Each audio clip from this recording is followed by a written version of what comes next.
Welcome to the channel's physics review videos. In this first video, we're going to be covering the topic of motion. Now to start off, we're going to talk about distance versus displacement.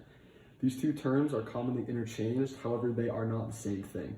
The difference is that distance is a scalar, and what this means is that distance only has a magnitude and no direction.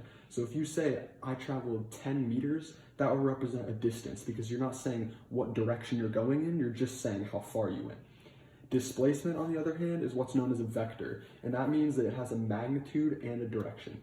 So if you say, I traveled 10 meters east, you would now be describing a displacement because you're giving both the distance you traveled and the direction that you traveled in.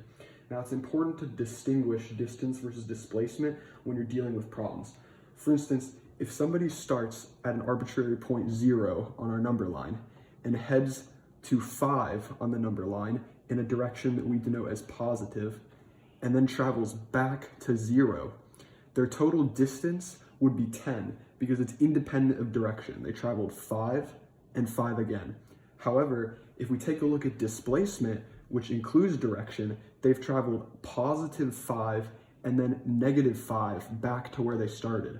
So while their distance traveled would be 10, their displacement would actually be 0.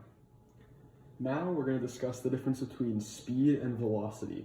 Like distance and displacement, they are used interchangeably quite often, however they are different. Speed is defined as the total distance over the change in time. Now because speed is reliant on distance, that means that speed is a scalar. So like distance, it does not have a direction, strictly a magnitude. Now velocity is defined as the change in displacement over the change in time. Now, because velocity is reliant on displacement rather than speed, like displacement, velocity is a vector, not a scalar, meaning velocity has both direction and magnitude. So let's take a look at this example.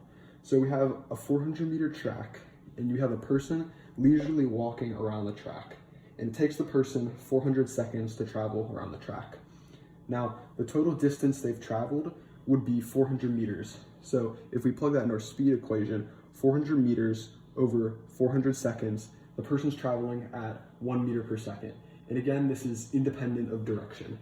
However, because velocity is dependent on displacement, the person's total velocity through the journey would actually be 0, because while they do have a positive displacement when they're traveling in this direction, if we define this direction as positive, it would then be negative as they travel back this way.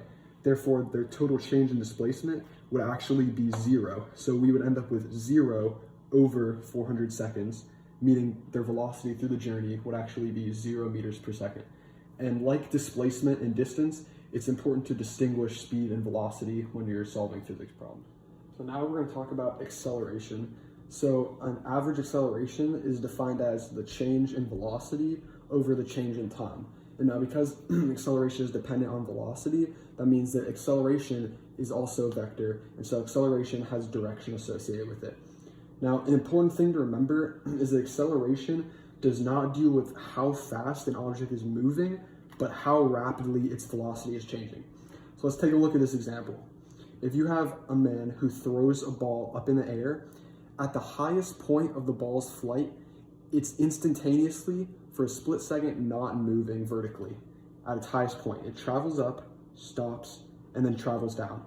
However, just because it's not moving at this instantaneous point does not mean that it doesn't have acceleration. It's still being pulled down by gravity. That's what caused it to slow down in the first place.